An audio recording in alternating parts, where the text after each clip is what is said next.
Good morning to all of you.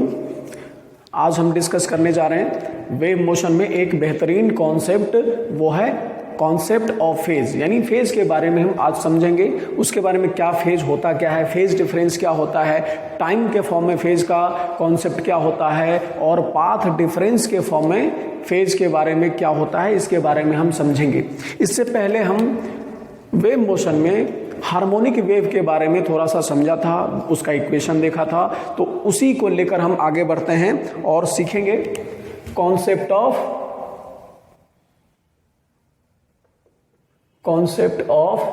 Phase in wave. Concept of phase in wave. तो चलिए इस phase क्या होता है उसके बारे में समझने के लिए हम थोड़ा सा हार्मोनिक वेव का इक्वेशन लिखते हैं। पहले इक्वेशन ऑफ हार्मोनिक वेव और फिर हम देखेंगे हार्मोनिक वेव। उसके बाद हम देख लेंगे कि क्या होता है फेज चेंज क्या होगा, टाइम के फॉर्म में, टाइम डिफरेंस के फॉर्म में फेज चेंज क्या होगा और पाथ डिफरेंस के फॉर्म में फेज डिफरेंस क्या होगा। तो सबसे पहले हम हार्मोनिक वेव का एक कॉन्सेप्ट देख लेते हैं। ये हमारा हार्मोनिक वेव का हमने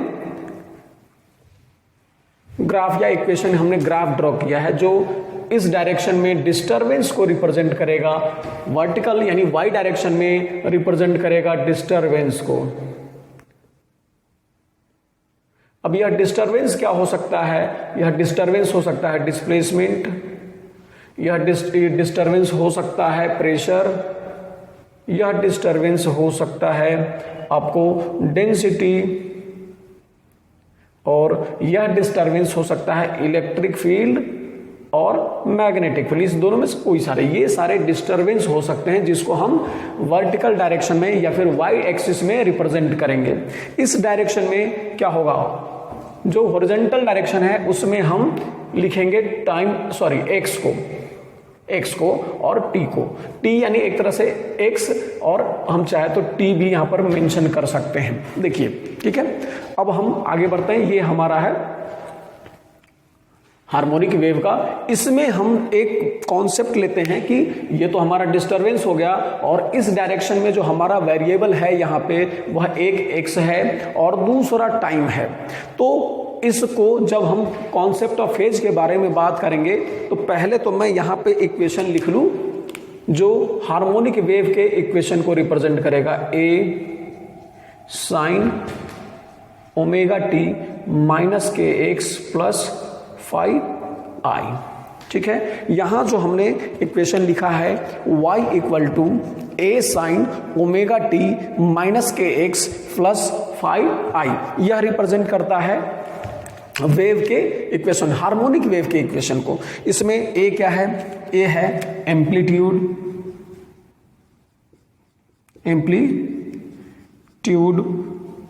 ये जो अंदर वाला पार्ट है, साइन के एंगल वाला पार्ट है, उसको बोलते हैं फेज, जिसको हम जनरली फाई से रिप्रेजेंट करते हैं। यहां पे बात आएगा ये कौन सा पार्ट है, ये हो जाएगा डिस्टरबेंस, या फिर बोल सकते हैं यहां पर बेसिकली हम डिस्प्लेसमेंट टर्म यूज करेंगे। इस यहां पे हो सकता है, यहां पे ये जो डिस्टरबेंस यानी जो वाई वैल्यू है वह डिस्प्लेसमेंट भी हो सकता है, प्रेशर भी हो सकता है, डेंसिटी भी, and electric field and magnetic field. इसमें से कोई भी यहां पे पॉसिबल है जो जिसको हम वाई एक्सिस में रिप्रेजेंट करते हैं। तो फिलहाल हम इसको एम्पलीट्यूड डिस्टरबेंस बोलते हैं, जिसको हम यहां पर डिस्प्लेसमेंट के फॉर्म में यहां पे फिलहाल हम ले रहे हैं। ठीक है, हमने बहुत सारे कॉन्सेप्ट देखे, उसमें यहां से हम स्टार्ट करते हैं। अब बात आता है कि जब मुझे फेज, कॉन्सेप्ट ऑफ फेज के बारे में पढ़ना है तो ये हो जाएगा फेज, जिसको आप यहां पे चाहे तो फेज इक्वल टू क्या लिख देंगे, omega T minus K X plus 5i। ठीक है, ये हो गया फेज का बेसिक कॉन्सेप्ट। हमने फेज यही हो जाएगा जो साइन के एंगल के फॉर्म में रहेगा। बात आएगा अब यहां पे कि हमें देखना है कि इसमें से जैसे टाइम चेंज हो रहा है पोजीशन चेंज हो रहा है, तो उसके हिसाब से मैं, यानी पोजीशन चेंज हो रहा है मतलब डिफरेंट डिफरेंट पार्टिकल्स के बारे में सोच रहे हैं, क्योंकि यह जब वेव इक्वेशन है तो यहाँ पे जैसे जैसे मैं एक्स में बढ़ रहा हूं और टाइम चेंज हो रहा है, तो इसका मतलब यह है कि अलग अलग पार्टिकल का अलग अलग टाइम पे पोजीशन को रिप्रेजेंट किया गया है। इसको आप हार्मोनिक वेव फिलहाल लिख दीजिए, ठीक है। अब बात आता है कि चलिए हम इसमें से कोशिश करते हैं, इसको दो अलग अलग पार्ट में डिवाइड करके पढ़ते हैं। जैसे एक बार वेन फेज चेंज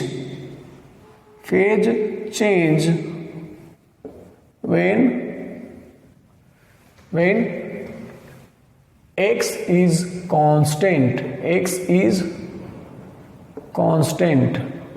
यानी मतलब हमने पोजीशन कांस्टेंट कर दिया, फिक्स कर दिया। अब यहां पे पोजीशन कांस्टेंट कर दिया तो सिंपल सी बात है, पोजीशन जब कांस्टेंट कर देंगे मींस इट इज, आप इसको ऐसा लिख दीजिए, phase change when x is constant, मतलब ये हो जाएगा सेम पार्टिकल और सिंगल पार्टिकल, इसको सिंगल पार्टिकल ही लिखते हैं, सिंगल पार्टिकल। जब हम पोजीशन फिक्स कर देंगे तो वह क्या हो जाएगा, सिंगल पार्टिकल को रिप्रेजेंट करेगा। और जिसके लिए मैं यहां पर फिर से wave equation, sorry SHM equation, क्योंकि सिंगल पार्टिकल है तो वह एक एसएचएम इक्वेशन को रिप्रेजेंट करेगा, जिसको मैं यहां पे ऐसा देख लेता हूं। ये हमने क्या किया, टाइम हो गया, ये हो जाएगा y। आपको डिस्टरबेंस फिर से, यहां पे टाइम को हमने वेरिएबल माना है, x को क्या मान लिया, x यहां पे फिक्स्ड कर दिया हमने, और x जब फिक्स्ड हो गया means particle, single particle means study on a single particle, यानी ऑब्जर्वेशन बोल सकते हैं या स्टडी बोल सकते हैं, means study on a single particle, ठीक है। ये सिंगल पार्टिकल पे हम स्टडी कर रहे हैं। क्या होगा, यहां पर देखिए अलग अलग टाइम का बात कर रहे हैं, यहाँ पे यहाँ से यहाँ तक देखिए तो एक टाइम पीरियड, यानी मान लीजिए हम 0 से स्टार्ट किए, 0 नहीं यानी पोजीशन के टर्म में, सॉरी मैं यहाँ पे नाम दे रहा हूँ A B C D E F G H and I, ये कुछ इस तरह का हमने पोजीशन यहाँ पे मार्क कर लिया। अब क्या होगा कि यहां से A से ई तक देखेंगे तो 1 टाइम पीरियड को रिप्रेजेंट करता है, तो इसको टाइम के फॉर्म में हम अगर हम सेपरेट करें तो T/4, यहाँ पे T/2, यहाँ पे 3T/4 और यहाँ पे हो जाएगा T। उसी तरह आगे बढ़ेंगे यहाँ पे तो हो जाएगा 1.25T, यहाँ पे जाएंगे तो 1.5T and next this is 1.75T और दिस वन इज 2T। अगर मैं फेज की बात करूंगा तो क्या हो जाएगा हमें पता है कि इन, पहले तो हम टाइम का कॉन्सेप्ट टाइम वेरिएबल के टर्म में देख रहे हैं, तो यह हो जाएगा SHM equation of A particle, SHM equation of A particle, यानी जो हम इक्वेशन लिखने जा रहे हैं अब y = a sin omega T minus K X plus 5i, जो हमने पहले यहां पे लिखा है, जब तक हम टाइम और x को वेरिएबल रखे थे तब तक यह वेव का इक्वेशन था। जैसे ही हमने यहां पे क्या कर दिया, x को यानी x और t दोनों में से किसी एक को वेरिएबल कर देते, सॉरी एक को कांस्टेंट कर देते हैं, तो उस केस में यह जो इक्वेशन हो जाएगा वह क्या रहेगा, जैसे फिलहाल अगर मैं x की बात करूं, x को कांस्टेंट कर देता हूं तो वो हो जाएगा वेव का इक्वेशन, यानी एसएचएम का इक्वेशन, वेव का नहीं। तो अब इस केस में मैं देख रहा हूं a sin omega T minus K X plus 5, ये हो जाएगा आपका एसएचएम का इक्वेशन। यहाँ पे टाइम वेरिएबल है, k कांस्टेंट है। अगर मैं यहाँ पे फेज की बात करूंगा तो φ1 क्या हो जाएगा, omega t1 minus K X plus 5i। अब यहाँ पे बात है, इस x का वैल्यू कांस्टेंट रख रहे हैं और वह कांस्टेंट कुछ भी हो सकता है, लाइक 0 भी हो सकता है, 1 2 3 4 whatever be the value of x we can placed here. So आगे हम दूसरा, जैसे φ2 यानी फेज चेंज की बात करें, यानी फेज दूसरा फेज देख रहे हैं किसी दूसरे टाइम पे, तो ये हो जाएगा y t2 minus K x और यहाँ पे phi i। अब बात आ रहा है कि ये मैं फेज अलग अलग क्यों लिख रहा हूं, क्योंकि ओवरऑल यह phase omega T minus K X plus five आई है। जैसे ही हमने टाइम को चेंज किया तो उस केस में क्या हो जाएगा, टाइम को चेंज करेंगे तो यह पूरा जो टर्म है उसमें से कुछ चेंज हुआ, इसका मतलब फाइव चेंज हो गया। तो फिर उसी तरह t1 टाइम के लिए हमने फेज फाइव वन माना, उसी तरह t2 टाइम के लिए फेज हमने फाइव टू मान लिया। अब अगर फेज डिफरेंस की बात करेंगे तो डेल्टा फाइव वह हो जाएगा five two minus five one, ये इस तरह से लिख देंगे। इसके केस में क्या हो जाएगा, जब मैं इस दोनों को डिफरेंस करूंगा तो ये हो जाएगा omega T two minus omega T one, ये हो जाएगा ओमेगा, यहां से कॉमन ले लेंगे, बचेगा T two minus T one. ठीक है, तो ये था अपना फेज का। अब यहां पे मैं फाइनली देख लूं डेल्टा फाइव का वैल्यू क्या हो जाएगा, ओमेगा। ओमेगा को अगर आप देखेंगे तो अगर वेव के कुछ लेक्चर जो पहले भी है उसको अगर हम जानते हैं थोड़ा बहुत, तो वहां से हम समझ सकते हैं ओमेगा हो जाएगा 2 पाई बाई टी, और यहाँ पे T two minus T one को हम डेल्टा टी लिख सकते हैं, जो कि क्या रिप्रेजेंट कर रहा है, फेज डिफरेंस। यहाँ पे फेज डिफरेंस किसके, टाइम डिफरेंस के फॉर्म में आ गया, जहां पे हम बोल सकते हैं phase difference is equal to 2 pi upon T into delta T. ये हो जाएगा आपको phase difference in terms of time difference, relation between phase difference and time difference, ये हो जाएगा। ठीक है, इस तरह से हम देख सकते हैं क्या, बेसिक कॉन्सेप्ट ऑफ फेज। ठीक है, तो इसके बारे में हम आगे देखते हैं। और आगे जैसा हमने अभी यहाँ पे क्या मान के चला था, x को फिक्स रखा था। जैसे ही x को फिक्स रखा तो उस टर्म में, उस कंडीशन में जो फेज डिफरेंस आया वह टाइम डिफरेंस के फॉर्म में आया, वह delta five is equal to 2 pi upon T into delta T, ये हो जाएगा। चलिए आगे हम देखते हैं। आई थिंक थोड़ा बहुत कॉन्सेप्ट क्लियर हुआ होगा अगर आप इसको देख पा रहे हैं तो। चलिए हम आगे देखते हैं।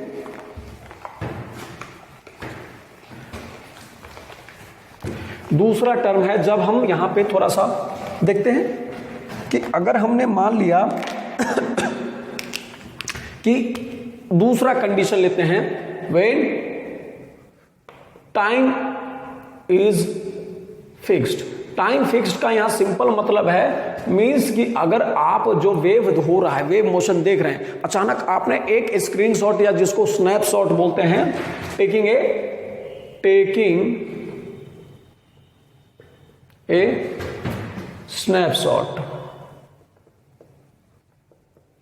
स्नैपशॉट लेंगे यानी फोटो ले लेंगे, तो उस केस में जो आपको फोटो में दिखेगा, स्नैपशॉट में यानी फोटो में दिखेगा, वही रिप्रेजेंट करेगा क्या, एक तरह से वेव, या बोल सकते हैं डिफरेंट पार्टिकल्स का different position at a fixed time. तो जिसको हम ग्राफिकली या फिर मतलब डायग्राम से हम देख सकते हैं, जो वेव का नेचर या बोल सकते हैं जो उसका ग्राफ बनेगा, उसके आधार पर हम अगर देखें तो कुछ इस तरह से आ जाएगा, यह हो जाएगा। इस केस में क्या है, हम अगर स्नैपशॉट लिए हैं तो अलग अलग पार्टिकल का किसी फिक्स टाइम पे अलग अलग पोजीशन दिखाएगा। यहाँ पे हम वही करने जा रहे हैं। यहाँ पे फिर से वही, ये वर्टिकल एक्सिस में वाई हमने जो जिसको डिस्टर्बेंस बोलते हैं, हॉरिजॉन्टल में हमने क्या मान लिया, यहाँ पे फिक्स है, टाइम फिक्स है, यानी इसमें हम बोल सकते हैं कि x का कॉन्सेप्ट ले लिए।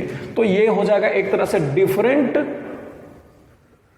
डिफरेंट पार्टिकल्स को रिप्रेजेंट करेगा, डिफरेंट पार्टिकल्स। उस केस में क्या था, सिंगल पार्टिकल का यह ग्राफ था, जो हम जिसको SHM इक्वेशन बोल सकते हैं। यह SHM इक्वेशन नहीं है, यह क्या है, यह वेव इक्वेशन है फॉर ए पार्टिकुलर टाइम। तो यहां पे बोल सकते हैं नॉट ए SHM। यहां पे अब देखिए यहां पे क्या हो रहा है, पोजीशन के फॉर्म में यहां पे डिस्टरबेंस देखने को मिला। टाइम फिक्स है और पोजीशन चेंज हो रहा है, और पोजीशन चेंज हो रहा है मतलब एक्स डायरेक्शन में पोजीशन जिसको बोल सकते हैं चेंज हो रहा है। मतलब जैसे जैसे एक्स में पोजीशन चेंज हो रहा है, मतलब डिफरेंट पार्टिकल्स को रिप्रेजेंट करेगा। जैसे यहाँ पे बोलने के लिए मैं बोलूं कि यहाँ A B C D, ऐसे ही हम सारे पॉइंट्स ले रहे हैं। तो यहां पे देखेंगे, यहां जितने भी हमने पॉइंट मार्क किया है वह डिफरेंट पार्टिकल्स को रिप्रेजेंट कर रहा है किसी फिक्स्ड टाइम पे, ठीक है। उस केस में, इस वाले केस में क्या था, यह सिंगल पार्टिकल को रिप्रेजेंट कर रहा था, सिंगल पार्टिकल को रिप्रेजेंट कर रहा था डिफरेंट टाइम पे, लेकिन यहां पे कि डिफरेंट पार्टिकल्स को रिप्रेजेंट कर रहा है एक फिक्स्ड टाइम पे। तो यहां पे हम देखेंगे, यहां पे जो बोलिए एक टाइम पीरियड में, इन वन टाइम पीरियड जो पाथ ट्रेवल्ड बाय वेव होगा वह वेवलेंथ कहलाता है, यानी ए से ई जो हो जाएगा वह वेवलेंथ रहेगा, यानी लेमडा रहेगा। तो यहां हो जाएगा लेमडा बाई 4, ये रहेगा lambda by 2 and this one is 3 lambda by 4, यहां हो जाएगा लेमडा। ऐसे ही हम करते बढ़ेंगे आगे, तो ये 1.25 लेमडा और ये 1.5 लेमडा, ऐसे ही यहां तक जाएंगे 2 लेमडा हो जाएगा ये। यहां पे भी हम अगर इक्वेशन लिखे फिर से वही y equal to a sine omega T minus K X plus 5, ये कुछ इस तरह का हम इक्वेशन ऐसा लिख दे रहे हैं। क्या हो जाएगा, यहां पे हम लिख सकते हैं ए क्या है, फिर से एम्पलीट्यूड, यहां पे मैं फेज की बात फिर से करूंगा, तो यहां पे omega T minus K X plus 5i ये हो जाएगा। अब यहां पे अगर किसी पार्टिकुलर पोजीशन के लिए एट मान लेते हैं x1, क्या हो जाएगा, 5 क्या हो जाएगा, इसको ओमेगा टी माइनस के x1 प्लस 5 ऐसा 5i।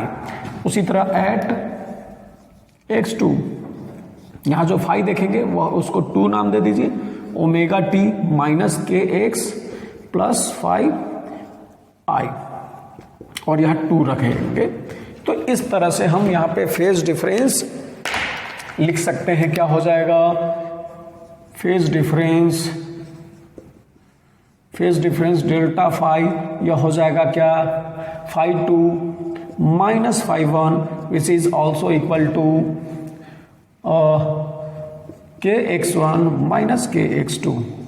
यहां पे अगर सिंप्लीफाई किया जाए तो डेल्टा फाई इसका वैल्यू हो जाएगा के डेल्टा एक्स। यहां पे ध्यान दीजिए डेल्टा एक्स एक्चुअली माइनस होता, लेकिन हमको सिर्फ मैग्नीट्यूड कंसीडर करना है क्योंकि डिफरेंस के फॉर्म में रिप्रेजेंट करना है। क्योंकि ऐसा भी हो सकता था कि यह इक्वेशन के x minus omega T plus 5i होता, तो वह भी सेम वेव के फॉर्म में हम रिप्रेजेंट करते थे, यानी नेचर एक तरह से मिलता ही।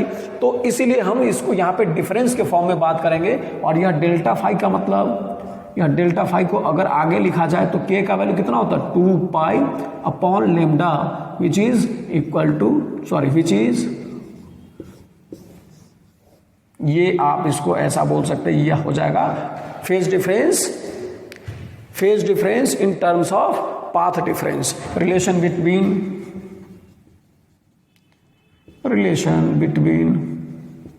फेज डिफरेंस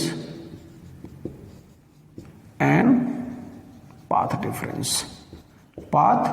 डिफरेंस, ये हम इस तरह से बोल सकते हैं। ठीक है, तो आई होप आपको फेज डिफरेंस का रिलेशन पाथ डिफरेंस के फॉर्म में और फेज डिफरेंस का टाइम डिफरेंस के फॉर्म में हमने रिलेशन देख लिया। यहाँ पे फेज डिफरेंस जो पाथ डिफरेंस के फॉर्म में है वह delta phi equal to 2 pi upon lambda into delta X. यहाँ पे क्या है, phase difference in terms of time difference which is equal to phase difference equal to 2 pi upon time, यानी time period into delta T, where delta T is the time difference. और यह याद रखेंगे, यह SHM को represent करता है, या फिर इसको बोल सकते हैं सिंगल पार्टिकल को रिप्रेजेंट करता है।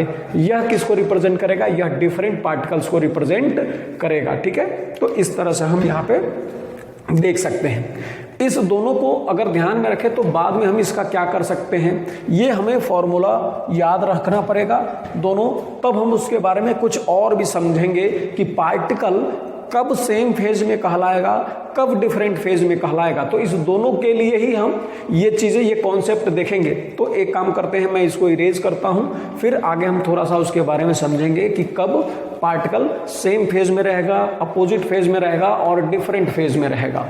ठीक है, मैं यहां पे देख लेता हूं।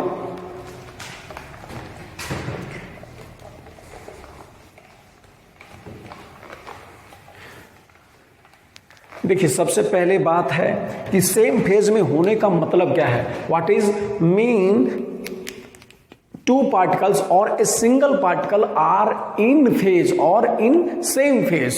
तो हम बात कर रहे हैं सेम फेज और इन फेज। सेम फेज इसी को बोलते हैं इन फेज। इन फेज भी यूज करते हैं। इन फेज एक स्टैंडर्ड टर्म है, सेम फेज भी बोल सकते हैं। तो इस जब दो पार्टिकल सेम फेज में होगा तो हम यहाँ पे दो फॉर्मूला देखे हैं फेज डिफरेंस का। यहाँ पे देखिए, जब वेन दो पार्टिकल की बात कर रहे हैं तो दो पार्टिकल भी हो सकता है या एक पार्टिकल दो पोजीशन पे।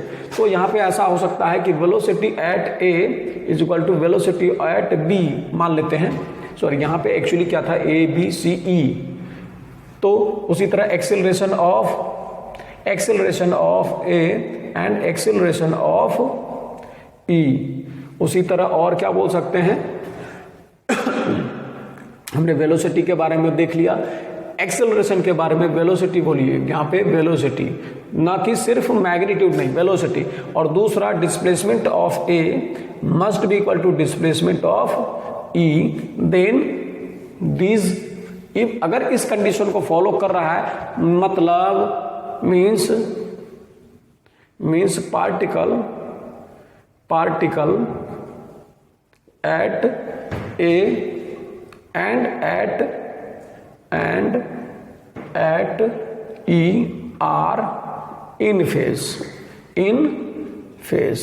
तो कुछ इस तरह से हम देख सकते हैं। यहां पे अगर कुछ ऐसा कंडीशन रहेगा जब velocity at A is equal to velocity at E, acceleration at A is equal to acceleration at E, displacement at A is equal to displacement at E, then two particles which are one is at A and another is at E are called in phase। लेकिन अगर single particle की ही बात होगा, मान लीजिए particle ही single है, फिर उस केस में क्या होगा, यह पार्टिकल, एक ही पार्टिकल जब ए पोजीशन पे और जब ई पोजीशन पे जाएगा और यह कंडीशन फॉलो होगा तो वह पार्टिकल क्या कहलाएगा, सेम फेज में। अब उसके लिए बात क्या होगा, यह कंडीशन कब होगा, जब अगर मैं दो फॉर्मूला देखा हमने फाई का, फेज डिफरेंस डेल्टा फाई का दो फॉर्मूला देखा है, एक 2 pi upon T delta T और एक देखा हमने delta phi equal to 2 pi upon lambda into delta X. ये हमने अभी दो फॉर्मूला देखा है, ठीक है। इसमें क्या होगा, पहले हम टाइम वाला बात करते हैं। एक पार्टिकल दो अलग अलग पोजीशन पे कब हो सकता है, अलग अलग टाइम पे। एक पार्टिकल दो अलग अलग पोजीशन पे, सॉरी दो अलग अलग पोजीशन पे कब होगा, डिफरेंट टाइप पे। अलग अलग पोजीशन का मतलब है कि वर्टिकल डायरेक्शन में, यानी डिस्टरबेंस के अलोंग, डिस्प्लेसमेंट के अलोंग। यहाँ पे मैं वेव के डायरेक्शन में की बात नहीं कर रहा हूँ, पोजीशन का यहाँ मीनिंग है वर्टिकल डायरेक्शन में या फिर डिस्टरबेंस के डायरेक्शन में दो अलग अलग टाइम पे अलग अलग पोजीशन। हॉरिजॉन्टल यानी एक्स के फॉर्म में, वहां पे एक्स को तो हम फिक्स ही रख रहे हैं, तो इसीलिए यहाँ पे क्या रहेगा, पहले अगर लिखना हो तो एक्स को हमने यहाँ पे क्या कर दिया है, फिक्स कर दिया है। यानी मतलब अलग पोजीशन कहने का मतलब है कि वाई अलग अलग होगा, तो उसके लिए अलग अलग टाइम देखेंगे। अब बात करते हैं कि यह कब होगा, तो जब यहाँ पे डेल्टा टी का वैल्यू यानी टाइम डिफरेंस का वैल्यू या तो 0 हो या तो टी हो या तो 2t हो, यानी multiple, integral multiple of t पे पार्टिकल क्या रहेगा, इन फेज। इसको आप nt भी लिख सकते हैं, ठीक है। इसके लिए अगर मैं फेज डिफरेंस फिर से बात करूंगा तो फेज डिफरेंस इसके इसी वैल्यू को सब्स्टिट्यूट करके यहाँ पे कैलकुलेट करिए। जब 0 करेंगे तो फेज डिफरेंस 0, जब t पुट करेंगे तो हो जाएगा 2 पाई, 2t पुट करेंगे 4 पाई, और इसी तरह आगे बढ़ते जाएंगे तो ये हो जाएगा 2n पाई। ये था फेज डिफरेंस का फॉर्म, कब, जब हम पार्टिकल का पोजीशन फिक्स करेंगे, यानी पार्टिकल जब सिंगल पार्टिकल पे स्टडी करेंगे तो कुछ इस तरह से फेज डिफरेंस देखेंगे, ठीक है। आगे देखते हैं थोड़ा सा और आगे कि अगर मैं फेज डिफरेंस की बात कर रहा हूं तो उसके लिए पोजीशन वाला केस ले लेता हूं कि जब पोजीशन अलग अलग होगा, मींस यहां पे मैं टाइम को फिक्स रखते हुए सेम फेज की बात कर रहा हूं। फिर से सेम फेज, जब हम क्या कर रहे हैं, टी कांस्टेंट रख रहे हैं, टी कांस्टेंट यानी फिक्स बोलिए या कांस्टेंट बोलिए, और ये एक तरह से केस ऑफ स्नैपशॉट वाला हो जाएगा आपको, यानी जब आप फोटो लेकर देखते हैं, क्योंकि ऐसे तो टाइम कांस्टेंट रहने वाला नहीं है, तो उसको कांस्टेंट कैसे कर सकते हैं, किसी भी टाइम पे आप एक फोटो खींच लीजिए और उसी फोटो को आप कभी भी देखिए, प्रेफर करिए, तो वह टाइम कांस्टेंट जैसे ट्रीट कर सकते हैं, क्योंकि फोटो में उसका पोजीशन जो पार्टिकल का एक बार आ गया वह चेंज होने वाला नहीं है। ठीक है, यहां पे देखते हैं कि टाइम का हम देखते हैं, यहां पे दूसरा डेल्टा एक्स का, डेल्टा एक्स इस केस में क्या होगा, अगर हम देखें तो या तो 0 lambda 2 lambda dot dot dot N lambda, ये कंडीशन जब होगा तब पार्टिकल का वेलोसिटी, एक्सेलरेशन और डिस्प्लेसमेंट सेम सेंस में रहेगा और इक्वल भी रहेगा। तो यहां पे उसी को मैं डेल्टा फाई का यहां पे इस कंडीशन में देखूंगा, जब 0 पुट करेंगे तो यह 0, जब लेमडा पुट करेंगे तो 2 पाई, जब 2 लेमडा पुट करेंगे तो 4 पाई, और इसी तरह जब मैं आगे बढ़ते जाऊंगा तो ये हो जाएगा 2n पाई को रिप्रेजेंट करेगा। ठीक है, इसके अलावा ये तो हो गया सेम फेज के लिए। अगर मैं अपोजिट फेज की बात करूंगा, अपोजिट फेज की बात करता हूं तो वह कब आएगा अपोजिट फेज। अपोजिट फेज के लिए मैं थोड़ा जल्दी बता देता हूं, डेल्टा टी के केस में क्या हो जाएगा, 0 नहीं, t/2 3t/2, ऐसे आप 2n+1 t/2 इस टाइम पे, टाइम डिफरेंस पे जब कभी भी देखेंगे तो आपको फेज यह दिख जाएगा कितना, इसका वैल्यू पुट करके देखिए क्या हो जाएगा, पाई, 3 पाई, 5 पाई, और इस तरह से 2n+1 पाई, इस फॉर्म में आ जाएगा आपको फेज डिफरेंस अपोजिट के लिए। अपोजिट ये था किसके लिए, जब हम क्या कांस्टेंट रख रहे थे, एक्स कांस्टेंट, एक्स फिक्स्ड। दूसरा देखेंगे डेल्टा एक्स वाला, दूसरा कंडीशन डेल्टा एक्स के लिए क्या देखेंगे, λ/2 3 λ/2 ऐसे डॉट डॉट डॉट 2n+1 λ/2 ये देखेंगे। इस केस में आपको फेज डिफरेंस आ जाएगा क्या, यह पाई, फिर से वही सेम रिपीट करेगा, 3 pi 5 pi dot dot dot 2n+1 2n+1 pi. ये तो कुछ इस तरह से हम फेज डिफरेंस, ये था अपोजिट कंडीशन में। यहां पे हमने क्या फिक्स रखा है, ऊपर एक्स, यहां पे टी फिक्स, यहां पे टी कांस्टेंट, कांस्टेंट बोलिए फिक्स बोलिए, सेम कॉन्सेप्ट रहेगा, सेम चीज रहेगा। चलिए, ये आपको आई होप समझ में आया होगा। अगर इसके रिगार्डिंग कुछ रहता है तो मैं आपके साथ फिर से कॉन्सेप्ट और जो भी कॉन्सेप्ट इसका होगा प्रॉपर, वो मैं आपके साथ शेयर करूंगा। Thank you.